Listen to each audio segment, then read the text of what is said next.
안녕하세요. 생생라디오입니다. 오늘은 음주운전 유형에 대한 사연을 받아봤는데요. 다양한 사연들 중에 대표적인 유형 몇 가지를 소개하겠습니다. 첫 번째 사연입니다. 직장 동료들과 연말 송년회를 했습니다. 거래처에 들렀다가 바로 회식에 참여해야 해서 부득이하게 차를 끌고 회식 자리에 가게 됐습니다. 회식 자리는 2차까지 진행이 됐고 저녁 11시가 됐습니다. 이제 집에 가려고 대리를 부르는데 연말이라 회식 자리가 많아서 그런지 1시간을 기다려도 대리가 잡히지 않았습니다. 같이 대리를 기다리는 몇몇 동료들과 함께 커피숍에 가서 다시 2시간 동안 대리를 잡으려고 애썼지만 결국 대리를 잡는 데 실패했습니다. 내일도 출근을 해야 하는 상황이라 피곤하고 점점 지쳐갔습니다. 이 정도면 기다릴 만큼 기다렸다, 시도할 만큼 했다라는 생각을 하던 차에 직장 동료 한 명이 시간도 늦었고 새벽이니까 단속 없지 않을까? 라며 운전해서 집에 가는 걸 제안했습니다. 다른 동료들도 이제는 가도 될 것 같다며 다들 집에 가는 분위기였습니다. 망설여졌지만 대리 부르는 동안 동료들과 대화하며 술도 깬 것 같고 이 정도면 충분히 운전할 수 있겠다라는 생각이 들었습니다. 아이고, 부끄럽지만 이전에도 새벽에 음주운전 한 적이 있는데 단속이 없었던 경험도 있어서 그래, 새벽이니까 괜찮을 거야. 별일 있겠어. 술도 다 깬 것 같아 하는 마음으로 운전대를 잡게 됐습니다. 그런데 얼마 가지 않아 단속에 걸리게 됐습니다. 예상치 못했던 단속에 깜짝 놀랐고 결국 면허 정지 처분을 받게 됐습니다. 음주운전을 하지 않으려고 대리를 한참이나 기다리면서 노력했는데 그 노력들이 허탈하다는 생각이 들더군요. 다음 날 들어보니 다른 동료들은 단속되지 않고 집에 잘 도착했다는 말을 들으니 처음에는 억울하고 왜 나만 걸렸을까? 재수가 없었다 라는 생각이 들었습니다. 하지만 요즘 뉴스에서 음주운전 사고 소식을 자주 접하면서 저 사고가 남의 일만은 아니구나. 나도 저런 상황에 처할 수도 있었는데 운이 좋았던 것뿐이구나 하는 생각이 들게 됩니다. 그런 생각이 들면서 앞으로는 절대 음주운전을 하지 말아야겠다는 다짐을 하기도 했습니다.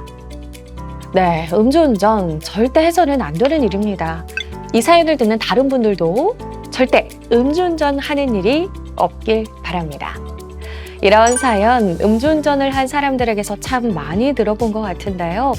이것은 음주운전의 대표적인 유형에 속합니다. 대리를 기다렸는데도 오지 않았으니 자신은 할 만큼 했고 어쩔 수 없는 상황이었다라면서 상황적인 요인을 탓하게 되는 경우가 많습니다. 어떤 상황이라도 음주운전을 하는 건 잘못된 선택이고 그 책임은 온전히 나의 몫이라는 것을 명심하고 음주운전에는 타협이 없어야겠습니다. 자, 다음 사연 이어서 보시겠습니다. 오랜만에 친구와 술자리를 가졌습니다. 살짝 외곽 지역이라 그런지 대리가 잘 잡히지 않더라고요. 돈을 더 줘가면서 겨우 대리를 잡았고 집으로 가고 있었습니다. 차에 타니 졸려서 눈을 감고 있는데 생각보다 집에 도착하는 시간이 오래 걸렸습니다. 눈을 떠서 가는 길을 살피니 제가 늘 가던 빠른 길이 아니라 돌아가고 있는 것처럼 보였습니다.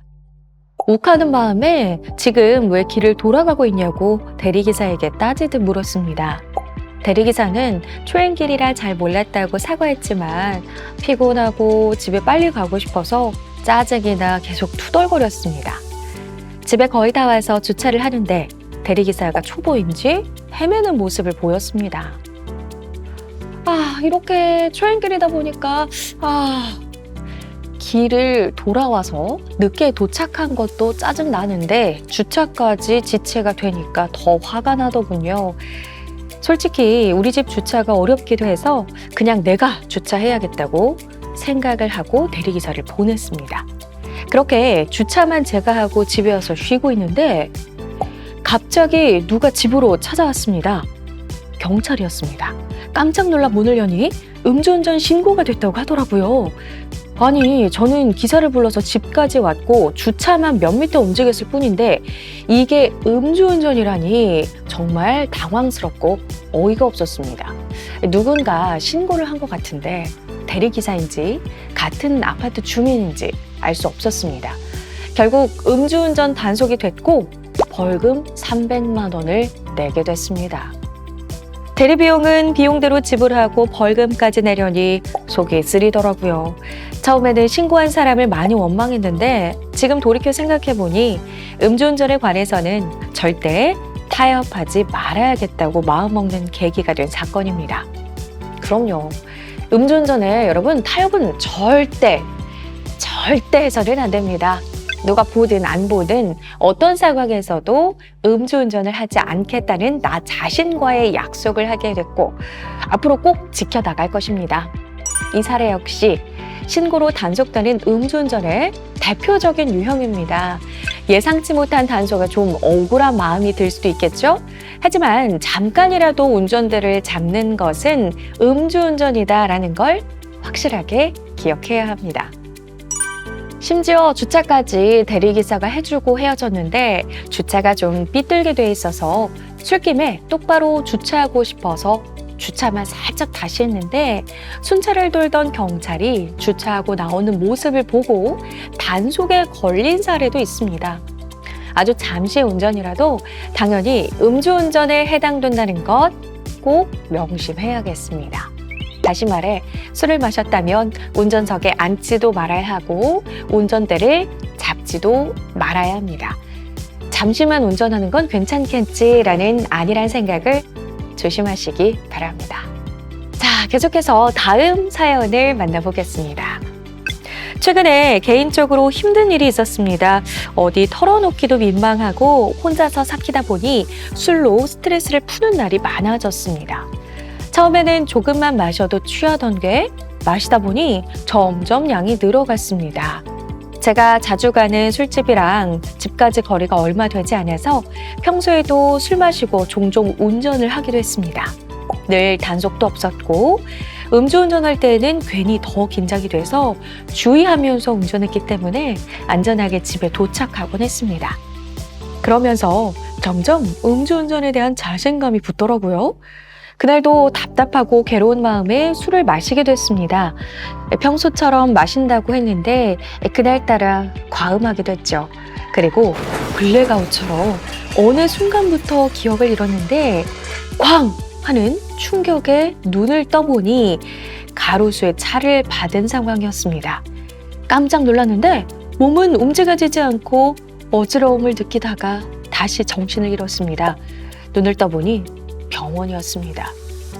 다행히 크게 다치지는 않았습니다. 천운이라고 할 수 있었죠. 아이고, 그래도 크게 다치지 않으셔서 다행이네요. 과음한 탓에 블랙아웃이 됐고 이전에 음주운전했던 것이 습관이 돼서 나도 모르게 운전대를 잡았던 것이었습니다. 결국 사고까지 났는데 저는 하나도 기억이 나지 않습니다. 필름이 모조리 끊긴 것처럼요. 순간 정신이 번쩍 들었습니다. 나중에 블랙박스를 살펴봤더니 차선을 넘나들며 고개 운전을 하고 있더라고요. 아찔했습니다. 이번에 큰 사고가 나지 않은 것이 하늘이 주신 기회처럼 느껴지더라고요. 술이 원수라는 생각이 들었습니다. 그 사건 이후 스트레스를 받는 일을 과음으로 풀지 않으려고 요즘에는 퇴근 후 운동을 열심히 하며 스트레스를 해소하고 있습니다. 정말 위험할 수 있는 상황이었는데 천운이 맞는 것 같네요.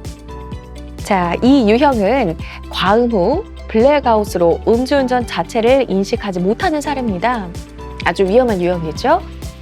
심지어 술 마시고 집에 갈 때에는 대중교통이나 대리를 이용해서 안전하게 집에 갔는데 아침 출근길에 숙취로 단속되는 사례도 상당히 많았습니다. 나는 충분히 쉬었다. 술은 다 깼다. 괜찮다 생각하지만 몸에는 알코올이 여전히 남아있는 것입니다. 그만큼 음주는 여파가 오래갑니다. 자동차로 음주운전을 하는 경우 한 번의 적발로도 형사처벌을 받게 됩니다.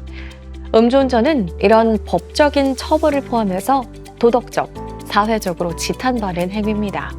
아무 상관없는 타인을 순식간에 중상 또는 사망에까지 이르게 할 수 있죠. 자신에게는 그냥 한순간의 음주운전이겠지만 그건 많은 이들의 생명을 위협하는 아주 위험한 일이라는 걸 명심하셨으면 좋겠습니다. 음주운전의 다양한 사례 잘 들으셨죠? 그럼 생생라디오 이것으로 마치도록 하겠습니다. 감사합니다.